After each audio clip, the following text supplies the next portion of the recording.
Good morning, everyone. Welcome to Gulfstream today. Ron Nicoletti along with Brian Nano. It is Saturday. We got a fast main track. We got the all-weather Tapeta, and we have one lucky patron yesterday who nailed the Rainbow Six for 80 large. I pulled it up on my phone here because Ronnie and I, we've been beating this thing with a drum. It's like these are great days to play it. Here's your winners yesterday. You got to come up with one horse. $6, $68. That's really hard. I'm not saying I'm coming up with little Belita, Ronnie. And then you got $960. 660, 960, 560. That's a sweeper. These are the days to get involved. I mean, I just think that kind of proves the point right there. A great day to get involved. You come up with a price or two. It's there for a lifetime score.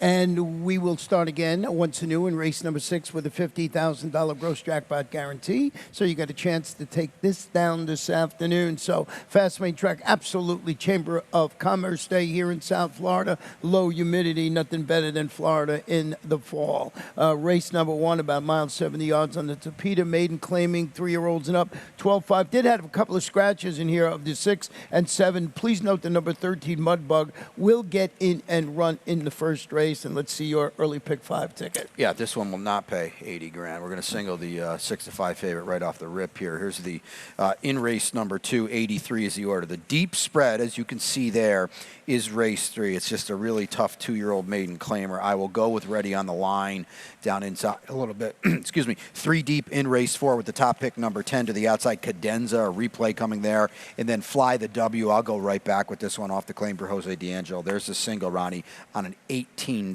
play. Yeah, that's a gelded son, Fly the W of Ghost Zapper. So Halloween coming up, maybe that's the hunch play. There you go. Even though Halloween's I think a week or two away. When is Halloween? 31st usually, I think it is. First race today, you mentioned the favorite in here, 2, King Alfredo. Now in the Jose D'Angelo barn, the gelding drops to the 12-5 level, gets LASIK. So I found the stat. We'll quickly go to this stack here. Jose D'Angelo, first after a trainer switch, 50% drop in claiming price. He's 5 for 10. 50%, 80% in the money, and $3.14 is the return of investment, and that's over the last 3 years. That's basically when Jose D'Angelo was running his thing, so it jumps off the page at you. That's pretty good.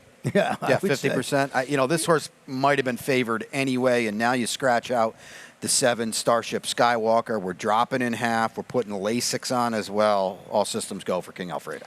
The number 10 horse in here is King D, who's shortening up to a mile 70 yards. He went up and he set the pace. He finished second against this level of competition, going 8.5 furlongs on the Tapeta. For Rohan Crichton, you get an Emisiel Jaramillo handling fruitful third start back from the layoff. Yeah, I mean, he seems to be on the improve. He's gotten to the Tapeta and run well in both starts. You don't often see a Rohan Crichton horse lose a 2-length late lead last time. Kind of rubs me the wrong way a little bit, Ron. Yeah, and Danley in there with the number 4 horse in there figures to grab a share in that particular race. So we'll see how that plays out.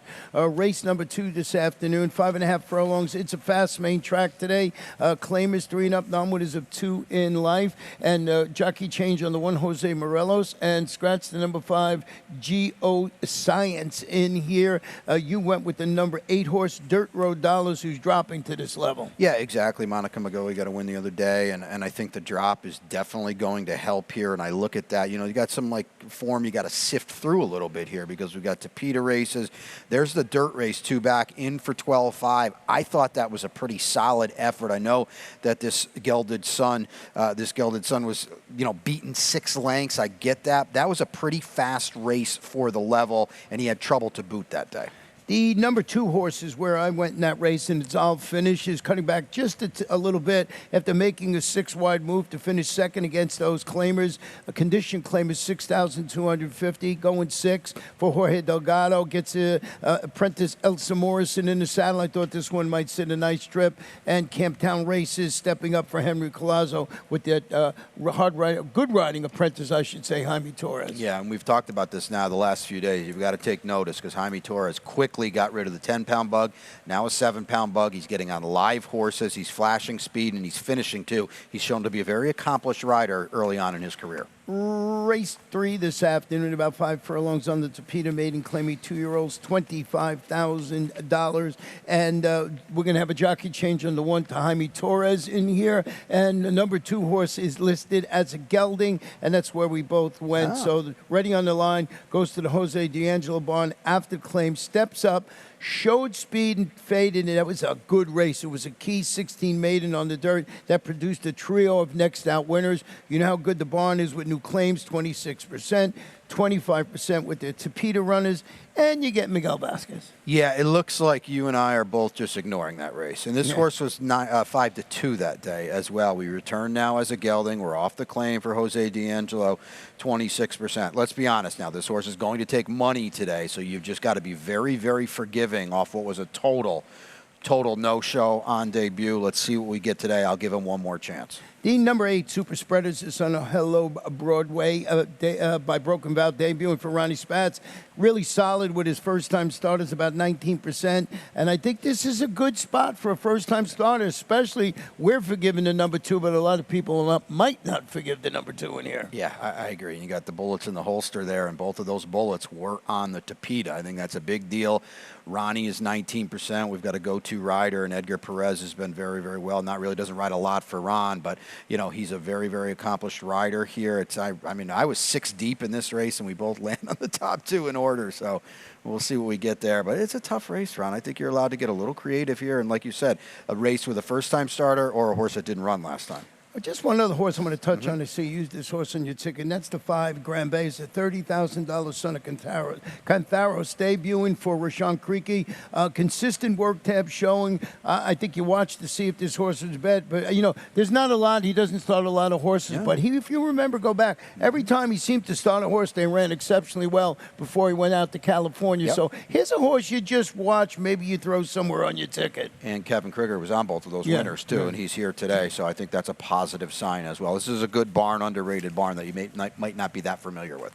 The 4th race this afternoon is about 5 on the Tapeta claimers. 3 end up. Number is a 2, 12-5 down to 10. Did have a scratch over here of the horse I had on top of my ticket, and that was Royal Mahogany. So I bumped up number 10, Cadenza, but I think you'll like that horse all along. I do. I had this one on top all along. Let's take a look at the replay of Cadenza. Now, 3 of them are coming out of this race. We've got Cadenza as the 4. We're going to show the start where Cadenza blows it and loses. I've got about 3 or 4 lengths right off the rip here. Okay, well, that's not good. That's just, we've shown these Horse Racing Nation stats. We'll show them again later. You can't be this far behind on the Tapeta.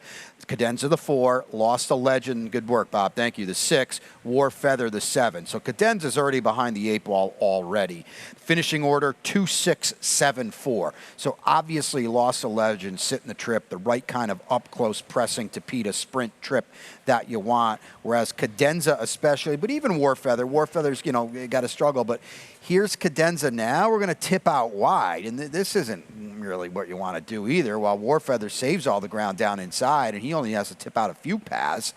So Cadenza was really up against it literally from the get-go. I thought the fact that he ran 4th was a credit to him. We're talking about $10,000 claimers here.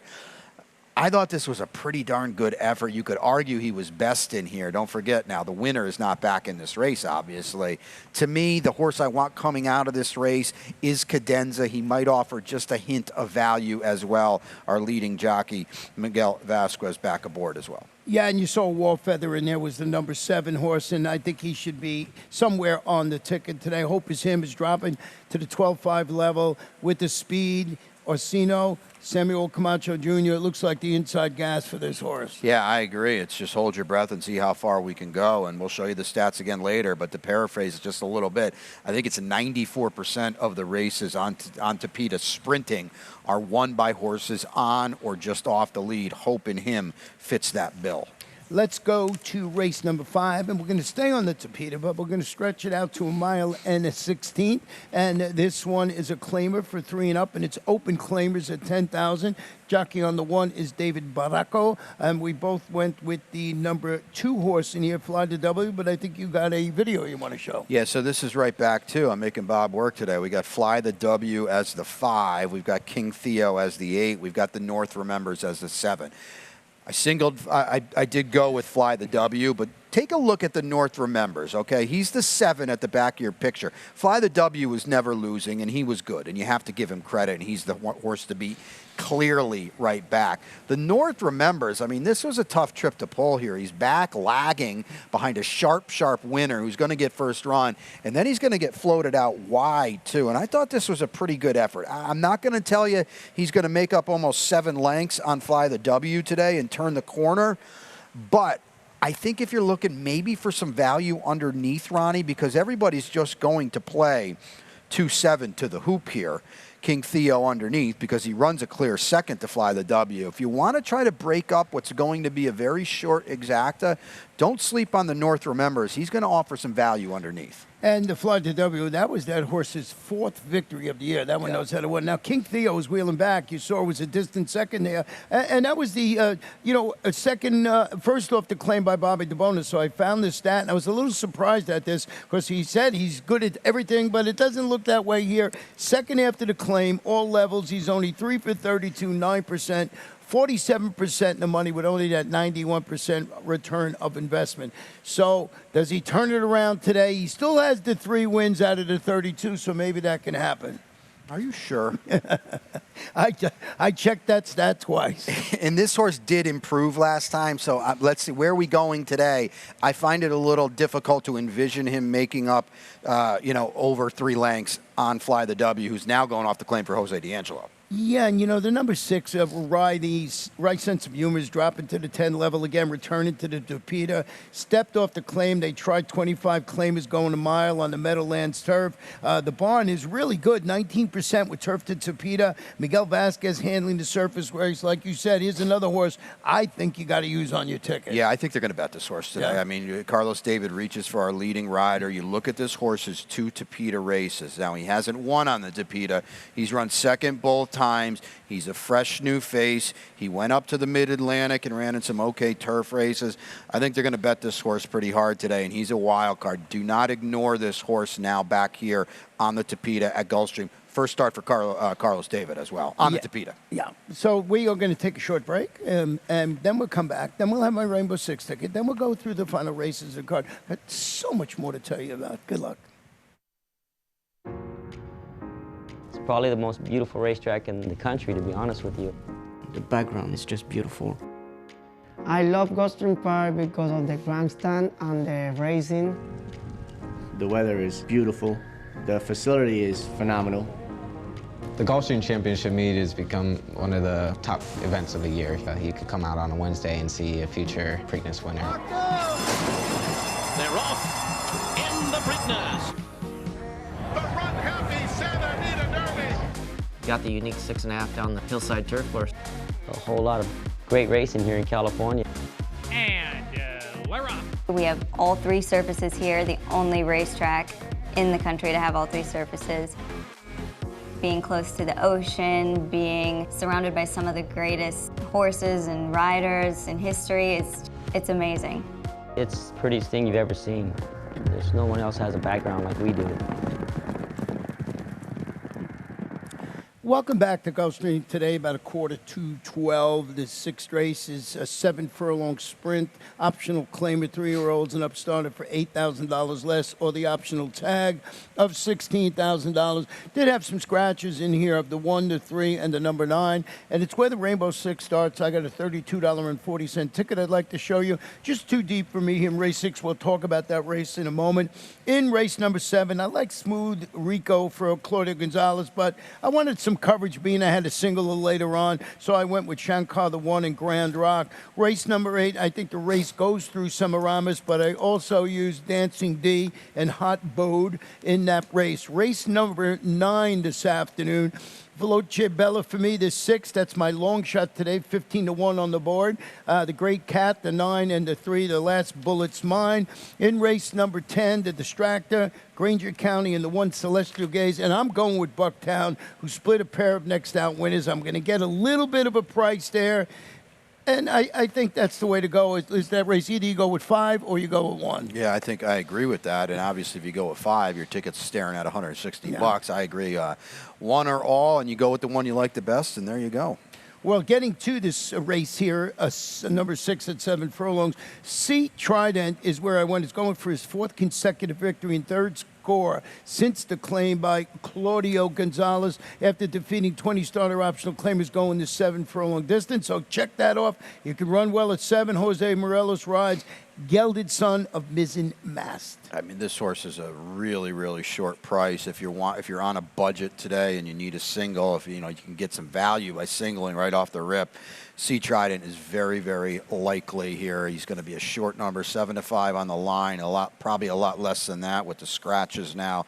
He's just in raging form for a barn that has been in raging form for quite some time now. You know, the number 2, King Cairo, is stepping up. The first start was pretty impressive last time at 7 furlongs. Yeah, this is my long shot today, and I'm a little bummed with the 3 scratches. I'll still get a good, solid price in here, but that 15 is gone, and I thought we were going to get that, too. Let's take a look at the replay. Not a lot going on here, but I just kind of wanted to remind you, because we haven't seen him in a while, okay? But Diane Marisi claims him for $62.50 and freshens him up. He's not back for a tag today. And, again, there's not really a lot going on here. He's going to absolutely run off the screen. This is a powerful, powerful effort. And he was doing it the hard way, pressing and kind of dueling through 45 and 2, entering the far turn. And he just disposes of everyone.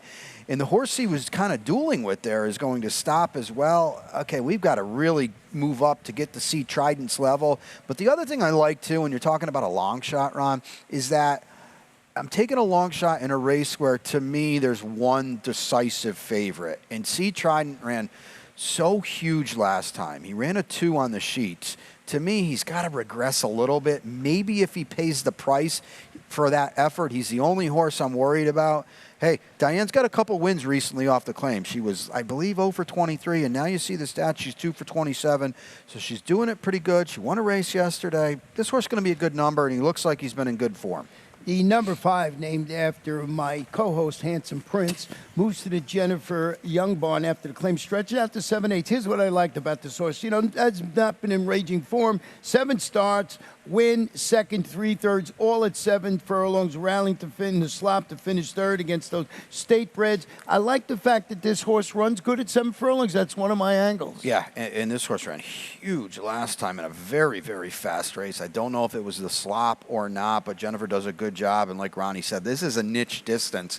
To be able to run well at it is a definitely feather in your cap. Race 7 this afternoon, about a mile of 16th, maiden claimers, 2-year-olds, $35,000. I believe you have your late pick 5 ticket here. I do, $48, a little different than the early one. And look at this spread right off the rip. We'll get into these 2 races in a second. Okay, here's the single in race 9. My best bet of the day, the last bullet's mine. And then a 2x2 late double, Celestial Gaze down inside for me, looking to make it 3 out of 4. And then in race 11, I scratched into the 6 Bucktown. So I wanted to use another one because I did have Tiz a Giant on top. This is a tricky, tough race. I'll put Jan's Girl in there as well. Yeah, Jan's Girl looks pretty good in there in race number 11. And let me just check one thing here, right here. Jan's Girl is the number 3 in there. I wrote the number 2, so change that upstairs for me. I put that, I added that after the scratch in there. Oh. So Smooth Rico, it goes to the Claudio Gonzalez barn after the claim, stretches out slightly after breaking slowly from the rail, failing to rally thereafter. I found the stat with Claudio Gonzalez first after the claim right here at Gulfstream Park over the past year. He's 10 for 26, 38%. 73% in the money, 347 is the return of investment. And you sort of knew this, you know, because his barn started a little slowly, but it's just been jumping in and grabbing horses and winning, and almost a carbon copy is what he does up there in Maryland. Yeah, good point. I think basically he is 25% with about everything he does. You know, he was about I don't know, 2 for 40 or so to get going. And ever since the light bulb kind of went on, it took him a little bit to get acclimated to South Florida and obviously the Tapeta, things like that. But now this is a barn that just does everything so well, and Smooth Rico is one of those. And you got another 15 to 1 Yeah, on this- top to say with the number 3 Zonal. This one from Owen Hardy with the apprentice Jaime Torres. Ran pretty good last time out. Yeah, I had this horse at 9 to 2. I'm seeing that's a huge price. We'll show the replay. I mean, this horse runs huge last time. He gets to the Tapeta routing. I know he's going from 16 to 35, but I mean, he's got no one to be scared of in here. And this was a solid effort. Look at him. We've seen this before. This is not really where you want to be on the Tapeta, and you're going to see this entering the far turn. Finishing order is 11-6-4. So he looks like he's kind of coming off the bridle here a little bit. He's got to be asked a little bit. This horse, Ronnie, gets beat by a head. He's not getting beat by a head from here. He's going to be about 5th or 6th from here. But no, he guts it out. He's beaten by a head. He fits like a glove with this kind of group. I mean, there is absolutely no one in here that he's supposed to be scared of. And he's already proven. That's the other thing. He's already proven he can route. A lot of these horses that are going to be back today, that people are going to make a case for today, these are sprinters stretching out. We don't have any worry about this with Zonal, and it's not often you see the Godolphin homebred in here, but this is a frosted out of a distorted humor mare. Here's the other thing too. We get a nice weight allowance with the apprentice Jaime Torres aboard. This horse has every chance to make a huge threat in here. One other horse I want to touch on is the number 1 horse in here. Shankar's dropping to the 35 level. Broke Oakley. Never really got on track in his state bet special weight debut, going 6 for Sappy. Makes wholesale changes today with the drop, the stretch out around 2 turns on the Tapeta. Every time I throw Staffy out, he wins. So I just wanted to point that out. I mean, you can't not use this horse in this kind of race. This looks like whoever is the favorite in here, he looks about 4 to 1 to me. So this is a deep spread race. You pop it about 9 to 1 in your pick 5, your Rainbow 6. That might play like 20 to 1. This is the race of the card. Yeah, that's a good betting race right there. Race number 8 this afternoon is about a mile and a 16th on the Tapeta. These are claimers. Fillies and mares, 3-year-olds and up, non-winners of 2, 8,000. Jockey on the 5 is Semi Camacho. Scratch both AEs. I went with Semiramis, who's stretching out just a bit after following a narrow defeat at this distance, 2 starts back. Awkward starting, 5 wide, 4th, going to mile 70 for Claudio and Gonzalez once again. He's got his go-to jock, Jose Morelos, at the controls. Yeah, and he broke dead last time, and he lost a few at the start. So with a better beginning, he'd be that much closer, and I think he fits like a glove within a group like this. You did use the inside horse in here, and that is Miracle Drug. You know, Ron, I don't know. I just didn't really trust anyone in this race, and I know Miracle Drug is stretching out, and he's just all 1 turn, and we don't know if he can get this trip or not, but there's European pedigree in here, so I would think he could, and he's down inside, and he's going to flash some speed as well. Just kind of maybe thinking a newcomer kind of not in a bad spot in this type of race. And the number 9, Dancing D, is hoping to find just a little more firepower for the stretch drive after back-to-back third-place finishes, going around 2 turns on the Tapeta for Jorge Delgado. Chantal Sutherland handling the 3rd start back from the layoff. Maybe today is the day. Yeah, and I'm going to tell you what, if you can come up with something clever, something funky in here, swing away, because it's just that kind of race. Race number 9 this afternoon. We're going to sprint about 5.5 furlongs on the Tapeta. It's an allowance optional claimer for state bred fillies and mares 3 and up, or the optional tag of 20,000. Scratch the 5, scratch the number 8 horse today. You went with the number 3. I think this is your best bet, right? The Last Bullet's Mine, who's been knocking on the door, certainly in the last couple. Exactly, and the form seems to be moving forward as well. Ran a 9 last time, and that puts some best in here, or her, excuse me. And I just think now, 3rd start of the form cycle. She also got run off her feet last time in a crazy fast race early. She won't be that far back today, and I think that's going to help her as well. Yeah, she's lightly raced. She's a 5-year-old mare. She's lightly raced. I got my long shot in here, and it's the number 6 horse, Veloce Bella, stepping up the competition after returning from the layoff. Now, she went up a duel for the lead and finished 2nd, was the favorite that day. I know it was against 12-5, 2 lifetime claimers going 5 panels, on the Tapeta, but it's Jorge Delgado. And look at this recent bullet work. I was enamored by that 35 flat, best time of 33 workers at the distance. I'm not a big fan of the favorite, the Great Cath. I thought that I would like to see somebody maybe spring a little bit of an upset in here, so I'm going with the 6 Veloce Bella. Chantal Sutherland riding 15 to 1 on the morning line. Yeah, I mean, we'll see what you get today. I mean, this is obviously a sharp barn. I love the fact that now You know, he ran her for 12.5 last time. She ran so well, and now he's not only going to bump her up, he's going to bump her up in a spot where she can't be claimed. So you get hurt by the scratches a little bit, but you're still supposed to get 6 or 8 to 1 in here. The number 9, the Great Cat, who's the morning line favorite, moves to the Gilberto Zerpa barn after the claim, adds blinkers. Trio of really solid sprint efforts against similar on the Tapeta. Poor showing last time out. The barn is good. First off the claim, Sammy Camacho in the saddle. I mean, you have no idea what you're going to get today. If she runs back to the races prior, she's going to win, period. She didn't run at all last time. And you know what's weird, Ron, now? Those races were not with blinkers. He's going to claim her off a total dud and put blinkers on. We're going to see what we get today. I don't want this horse at a short price. Race 10 this afternoon, 6.5 furlongs, fast main track allowance, optional claimer, 3 and up, optional tag is $32,000. No scratches in the 10th race. And you went with the 1 in here, and that's Celestial Gaze, who's turning back just a little bit today for Dan Hertak. Yeah, trainer Daniel Hertak cuts this horse back a little bit. And you look at the races. This is I know you love 7 furlongs. 6.5 is another weird distance too. This horse is 2 for 2. Couldn't quite see out the 7 last time. Still ran well. Obviously, the distractor is a short price. I'm reaching a little bit, but he's going to be Celestial Gaze, a much better price. And I think what happened last time too, he might have regressed a little bit. That run 2 back was really, really huge. And maybe the distractor is just, he lost last time at a short price. Let's try to beat him again. Yeah, distractor stretching out to the distance you were talking about, 6.5 furlongs. It's sharp outings going 3/4 of a mile, but they were losing effort, so wanted to find the stat. 3rd after the layoff for sprints for Saffie Joseph Jr. He's 24 for 73, 33%, 53% in the money. So 3rd off the bench, 221 is the return of investment. You knew it was going to be good with Saffie with these kind of things, so I wanted to show that. And then what do you do with Granger County? And you're stepping up to this level. Responded to both the class relief and the sloppy conditions, and I think that's key with that rousing performance. 90 Buyer, was it the slop? 90 Buyer, 4 on the thoroughgraphs, and so Bobby DeBono's good at getting him in the slop too, but I got to think this horse comes back a little bit on dry land today. Yeah, I think so too. Let's go to the last this afternoon. The 10th race is about 1 mile, 70 yards.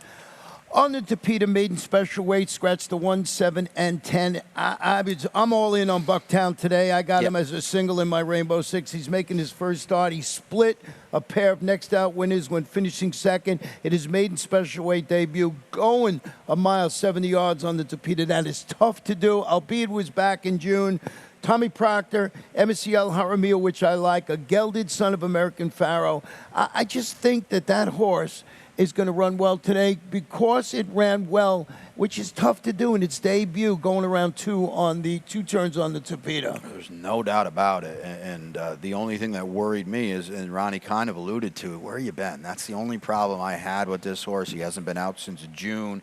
I did scratch into him, but I had him second, and I agree with the scratch now of who is that? The 5 Tis a Giant. I mean, I think Bucktown's clearly the horse to beat. And the number 3, Jan's Girl, has been using speed to finish second in a pair, going 1 mile and 70 yards. Look how consistent this horse is. Yeah, but she has been in again.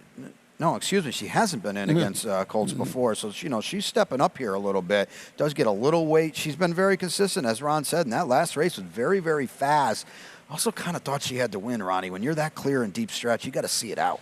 And I see that you tossed, and I didn't know really what to do with the number 12 Red Line Overdrive, a $900,000 son of Nyquist. Debuts locally, debuts on the Tapeta, first starts and setting that pressured pace and fading to 5th. Its special weight debut. That was going 9 furlongs on the Aqueduct main track. Hey, it's Todd Pletcher. He's been going pretty good here with a couple of horses that didn't look like they had to win, and they did win, and consistently working up at Palm Beach Downs. Yeah, I just can't play this horse today. You got to take a wait-and-see approach. 65 cents to the dollar, 3 to 1, 5 to 2, and really hasn't done a lot of running or hasn't threatened a winner. You know you're going to take an underlaid price today as well. We're all the way outside, and you have no idea. Well, first of all, where you been? Second of all, how are we going to handle the Tapeta? Not for me. Outside horse, but a couple of three scratches actually to its inside. Yeah. So that's it for the 11 races, but we're not done. We got our lightning round, and we're going to just rehash our best bets in long shot today. Your best bet today was in race. What was that? Last bullet's mine. Yeah, the last bullet's mine. And race number 9. 3-1 in there. And my best bet this afternoon is in the last race. And I just was talking about that Bucktown 5-1. I don't think I'll get that with a couple of scratches in there, but that's sort of a shaky single in the Rainbow Six. But hey, I wanted to get a affordable ticket with the 50 grand in there. Your long shot today? Old King Cairo, 15. Old King Cairo 15 in race number 6. And I'm also matching the 15-1 at least with Veloce Bella in race number 9. And, you know, obviously paying attention to us today, but our friends up in Maryland as well. A huge day at Laurel with the Maryland Million, a 12-race card, 8 stakes, and here's the big one, $150,000 on the line in the Classic. Yeah, the Classic, and I tried to explain this yesterday, but it's tough. You have to be Maryland breds to get in, so you don't really know who's going to get into the race when certain horses scratch.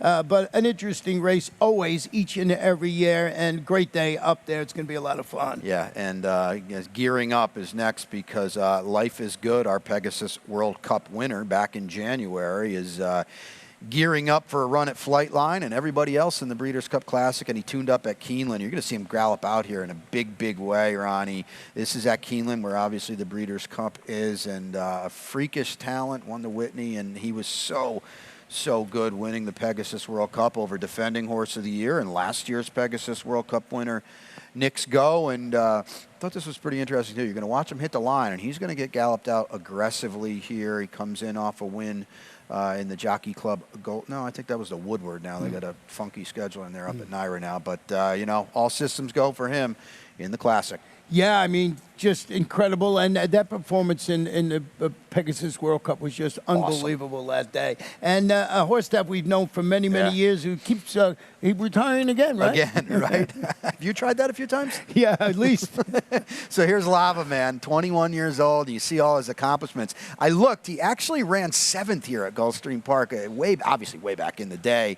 And I think because he was a California bred, I believe, but at one of those races. But anywho, he's been Doug O'Neill, trainer Doug O'Neill, who had him. You know, he's been his stable pony for quite some time now. He's earned over $5 million in his career, and he's going to retire again. So you see it there. Happy trails to him. He was a cool, tough, hard-knocking old guy. Yeah, I'm thinking maybe that was in that Sunshine Series that we had, that Florida against California type of situation we had many years ago. So that's it for us. We're going to turn it over to Pete Aiello with all the scratches and jockey changes, and we'll be back here for race number 1.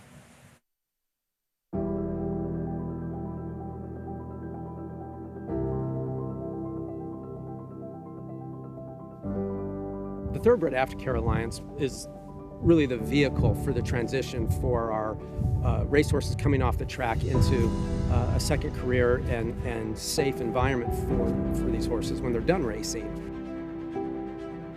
I've been passionate about racehorses my whole life, animals in general, and without the TAA to provide that oversight, there would be a big void in terms of making sure that we have this ongoing safe environment for our off-the-track racehorses.